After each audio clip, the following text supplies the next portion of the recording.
I'm Mary Felando, registered dietitian, nutritionist, and clinical lipid specialist, and welcome to my kitchen. I am going to be preparing 3 recipes for you today, one considered a breakfast, one considered a lunch, and one for dinner. They will all be FCS compliant with FCS friendly foods, which include pretty much no added fat, 10 to 15% of calories from fat. I think most of my FCS people probably stay under about 5 grams of fat per meal. Also, to make it a little bit more challenging, they minimize intake of refined grains. So you're looking at whole grains, fruits, vegetables, and things like that. And then the last part of the meal preparation is that things would contain no added sugars. So pretty tough road to go, but we do have new labels that clearly delineate how many grams of added sugars are in products. So that's good because it's also opened up the door for lots of new products coming on the market that don't have added sugars, because now everybody's looking at that and seeing what was in certain things.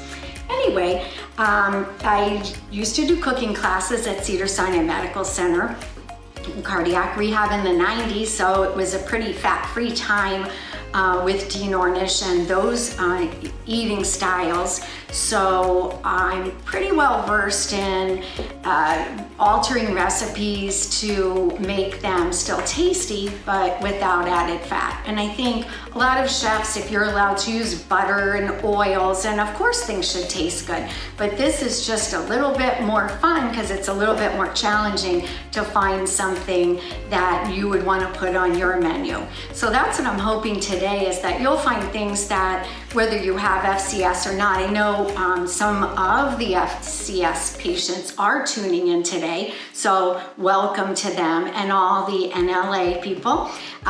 Do want to say that this is a very low budget. It's me taping myself on my phone, so we'll see how that goes, and I'll start the first recipe. So we're going to do a peach smoothie with chia.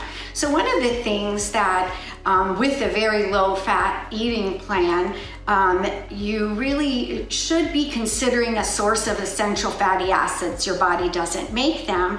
And one of the best places to get an important essential fatty acid, alpha-linolenic acid, is with chia seeds. So we're gonna make a peach smoothie with chia seeds, and you can also use this for your breakfast, but you could also use it for dessert or snacks. So we'll start with a cup of no added sugar frozen fruit. So I'm doing peaches, but you can do pretty much whatever you like, whether it's blueberries. And it's nice to have frozen fruit, because if you're in the pandemic and not shopping as much as you used to, fruits are one of the first things to go. But if you have things in your freezer, then that's good. Sorry about that. Then let's see. We are going to add a half a cup of skim milk. And I don't know if you've noticed, but the milks today are lasting well into like the next few months. This one I think is all the way till January. So it really does cut down on waste, because they are now ultra pasteurized, and that reduces the bacteria. So they last a lot longer, but once you open it, you would use it for 7 to 10 days. So we'll put in a half a cup of skim milk, and we're also gonna do a half a cup of non-fat Greek yogurt. Non-fat Greek yogurt has a little bit more protein than other yogurts. Let me go get my spatula. Here we go. And if I could think of one thing to keep in my pantry or refrigerator all the time, it would be this Fage yogurt. It is fabulous. Every non-fat Greek yogurt's great, but you can use it for dips, you can use it for a meal, you can use it to replace oil in a loaf cake recipe. So it's a really good deal to have something so versatile. You could use it instead of mayonnaise in a mayonnaise-y type salad. So let's see, and then I'm gonna do the chia seeds, and chia seeds are kind of fun. They're kind of a new superfood, although they were introduced in the 80s with the Chia Pets, if anybody remembers that.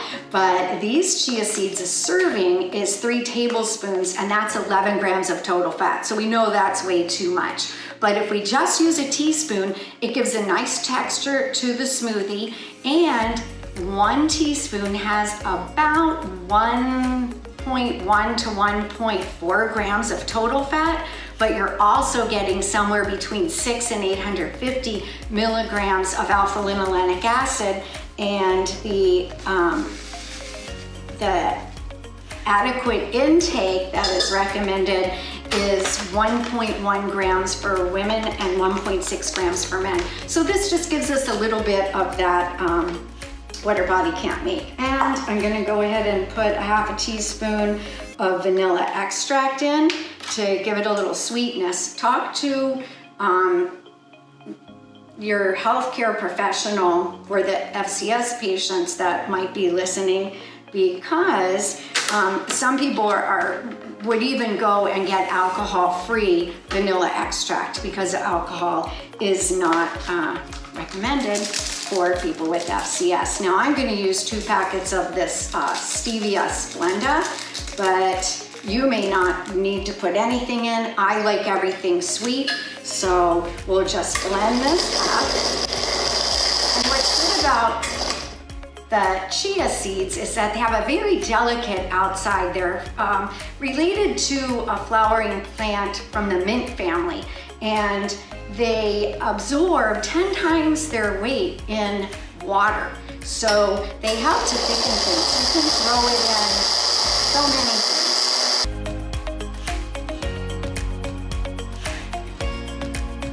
I think I got it pretty good there.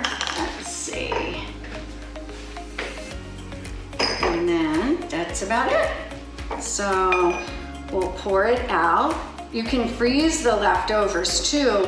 This really made 1 serving for a breakfast or a couple servings for a dessert, but cheers. I guess for some people it is about that time, quitting time for the day. So yeah, tastes good. So that is your peach smoothie with chia seeds. Thanks.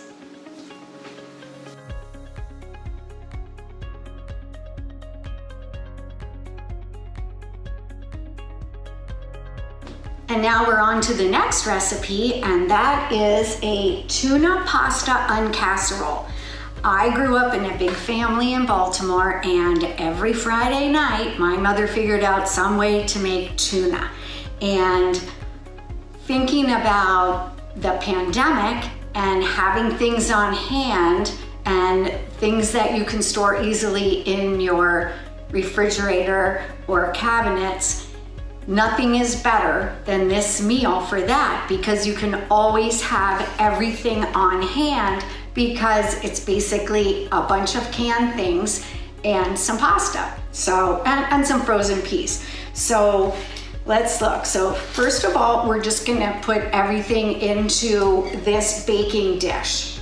So I will be microwaving it because I'm into a faster time in the kitchen, but you can also bake it as well. So we will use tuna, solid white tuna in water. So you know that has almost no fat whatsoever. However, if you're pregnant or lactating, or children may want to talk to their physician about how much tuna can be had in a week due to mercury.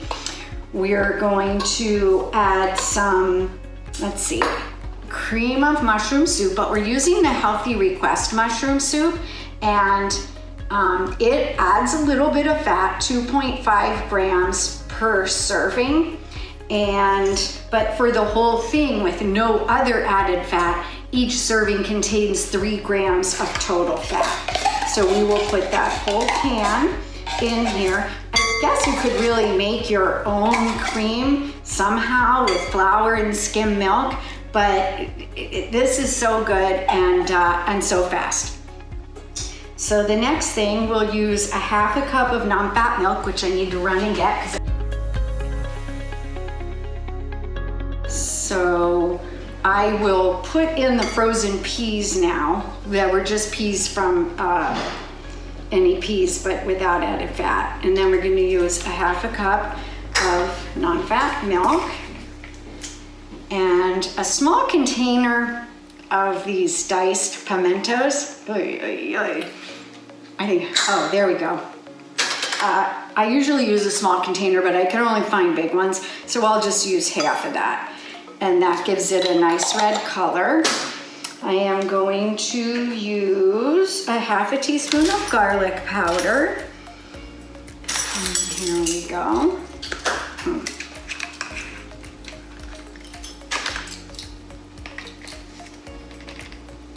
Half a teaspoon of garlic powder.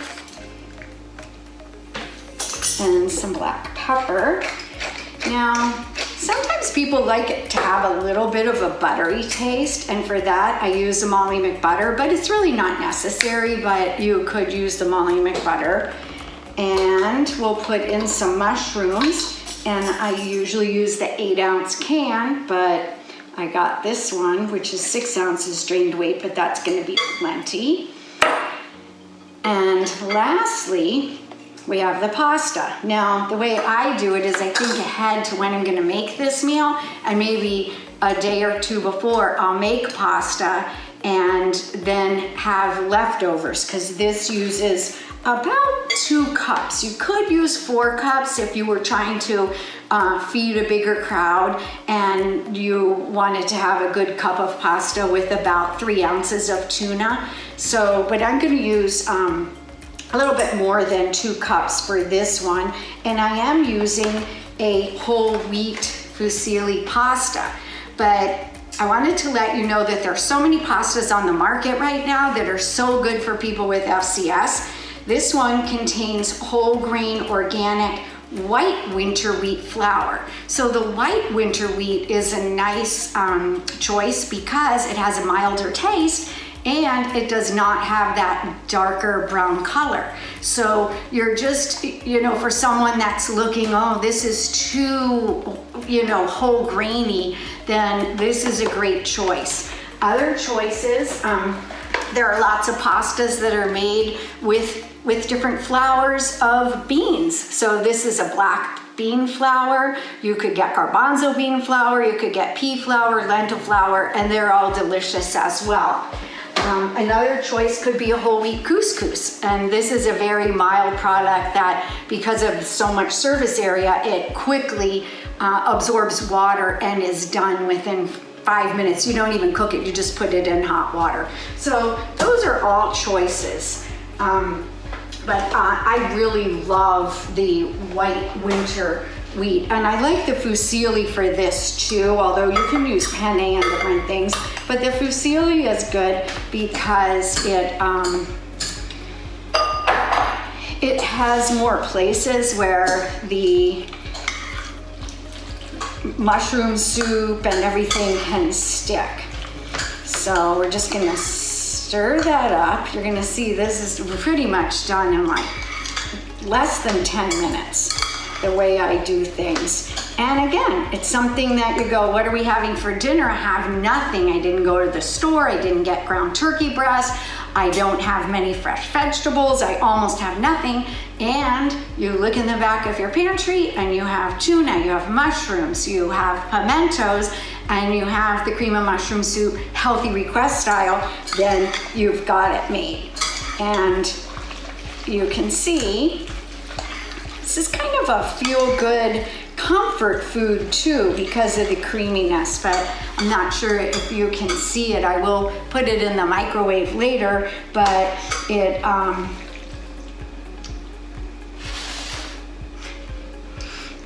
it tastes good, and I think you'll enjoy it. Oh, I didn't put any pepper in, I don't think. So let me do that. And yeah, we're done. So that is the tuna pasta en casserole. maybe if you want to, you could put it in the oven. You could even sprinkle it with some whole wheat panko breadcrumbs to give it a crispy top. What else could you do? Maybe some flax meal you could sprinkle with, but that would add a little bit more fat. So remember, this is 3 grams of fat per serving, and this recipe makes 4 servings. So enjoy.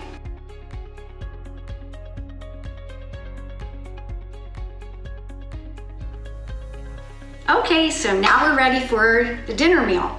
And this is a special occasion kind of a meal, and very typical in Maryland that people would eat crab cakes because of course we have the Chesapeake Bay where we get a lot of crabs. So we're also using some Old Bay seasoning, which is a Baltimore spice and now owned by McCormick Spice Company, which is in Maryland. So that will give a lot of flavor. And let's see, we'll start with the crab meat. It's expensive, but you can get it on special often at the big box stores like Costco and Sam's Club. You can also find it on special at home Whole Foods. And lastly, you can half the recipe and really find often the smaller 8-ounce containers. This is a pound of blue crab, and in 3 ounces cooked blue crab meat, there's only 1 gram of fat. So that's why it's so good for an FCS special dinner. So we're gonna put the crab meat into the bowl, and you see we have, this is a combination of different parts of the crab. So you even have some leg meat, which is very flavorful. You have the back fin part, which is a delicacy. And wow, you can just, it smells so great. So it smells like home. Anyway, so we're gonna be making, I should have said, we're gonna be making crab cakes. And they are Maryland crab cakes, and the recipe comes from Philip's Crab House, but redone my style to be as fat-free as possible. So the next thing we're gonna do is put a little bit of whole wheat bread in it. So I'm gonna process these pieces of bread just so I can get some breadcrumbs. Some people just pull it apart when they make their crab. I'm gonna process it a little bit more. And my bread was bigger than my average bread. So let's see. Sorry, that's kind of off camera a little bit, but you can see that I have just a little food processor and makes it pretty easy. Pull that out. So here are the breadcrumbs. So I'm just gonna pour those in. And then we're gonna use 2 tablespoons of fat-free mayonnaise. And I think there's only 1 company still making fat-free mayonnaise. Again, if somebody was using mayonnaise but needed an alternative and could not find this, which I did find in several stores recently, they could use the Greek yogurt, the non-fat Greek yogurt. So we're gonna do 2 tablespoons of the fat-free mayonnaise and 2 egg whites. Now, I'm gonna use egg beaters rather than separate the eggs, or egg substitute, so fat-free egg substitute. And each egg is about 3 tablespoons, which is a little less than a half a cup for 2. 6 tablespoons. So I'm gonna put that in. That will hold it together really nice. And usually the egg substitutes are really 99% egg whites with a little bit of beta carotene for color to make it look yellow, and some lecithin as an emulsifier. And I'm gonna put 2 teaspoons of my Old Bay in. I think you all will be getting these recipes, but let's see. I also use this for shrimp too when I make any kind of steamed shrimp. This just, you know, really gives it a good flavor. And I also use it for my Maryland crab soup, because anything that has Old Bay in it, even if it didn't even have crabs in it, kind of tastes, there we go, that's about right. tastes like crab. And 2 teaspoons of dried parsley. So again, I hate when you have to go out and get things just for a recipe, but these kind of things, you know, most people, if they make these, would already have them in your pantry. A 1/2 teaspoon of yellow mustard, which is kind of not worth measuring, but let's see what we can do. I'm gonna just stick it in here and put a 1/2 teaspoon of mustard. I'm gonna give it a tiny bit more. There we go, that's the mustard. And a 1/4 teaspoon of Worcestershire sauce, which I do have to get out of my refrigerator. 1/4 teaspoon, so that's almost not worth measuring either. 1/4 teaspoon, sorry. I'm gonna go off camera. Remember how we're doing this very low budget, me taping myself on my phone. And we're gonna stir that up. You can see that bread and the egg will kind of hold everything together. Whoops. I realized from that first one, it kind of looked like Julia Child when I was doing that blender. But I'll try to stay neat. Now, I will need to make these into patties. So I will be using my hands, but I have been washing my hands a lot. And unfortunately, you're not here for dinner. Otherwise, I would get out some gloves and use them. Let me look through all my ingredients again. Crab, whole wheat bread, fat-free mayonnaise, egg whites or egg substitute, Old Bay, parsley, mustard, Worcestershire, and then what I'm gonna do that's a little bit different today is I'm using a tablespoon of MCT oil. And in the lecture, we kind of talked about how we purchase it, and it's better to purchase it through a pharmaceutical company like Nestle Nutrition that, you know, is more regulated than something you would get off of the internet. But I did get this off of the internet because the other one was just, you know, 6 bottles for $3.99 was a little too much. So this one said that it contains only capric and caprylic acid, which are the 2 medium chain triglycerides. So I am gonna do it just in that tablespoon. When you are using MCT oil, remember to start slowly, and sometimes it could cause abdominal pain if you're using too much of it. And the other key, which I see I'm not following, is to put your temperature between low and medium. So sometimes it's gonna take a little bit more time to really make these crab cakes brown in the MCT oil, but the MCT oil will give it a lot of nice flavor. So I think we've got this pretty well stirred up. And buying crab cakes in a restaurant, of course, they would put so much more breading and less crab. So these are really gonna be good because they're made by you. They pretty much have about a gram of fat. And you can get 6 patties out of it. There we go, I'm gonna put that on there. 6 patties, or you could do 4 big ones, depending how you want. You could even do it as crab balls and just bake it in the oven and make it as an appetizer. So that would be a very special appetizer. So I'm just gonna do about 3 of them so we can get these cooking a little bit better. And so I don't wanna run out of time.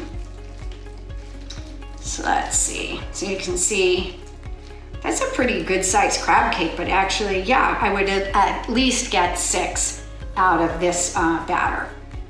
And if you were in Maryland, you would probably just eat these with crackers and maybe some coleslaw or some corn or something. here you can have them all year round because the crab meat is available in the can all year.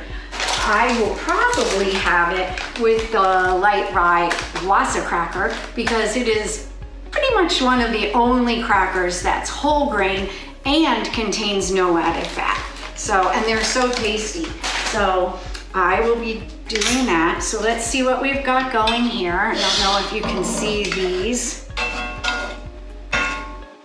MCT oil is really fun to use if you haven't used it, if you have FCS. If you don't, and you feel like you just want to use a little olive oil or canola oil or something, that's perfectly fine also.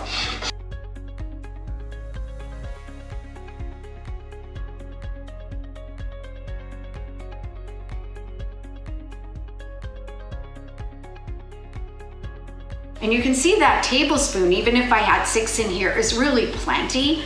And it has 115 calories per tablespoon. So for those of you who are trying to gain weight, it's great because it gives you a little extra calories. I know some of my FCS patients have trouble keeping their weight on because the eating style is more limited. Let's see. I'm gonna turn that over. Okay, we got a little brownness going here on these crab cakes. I think Philip's Crab House would be very happy with these. They are not brown enough yet, but they're almost there. Of course, you would really want to cook them for a good, I'd say, 5 to 10 minutes on each side just to cook through thoroughly, although the crab is already cooked.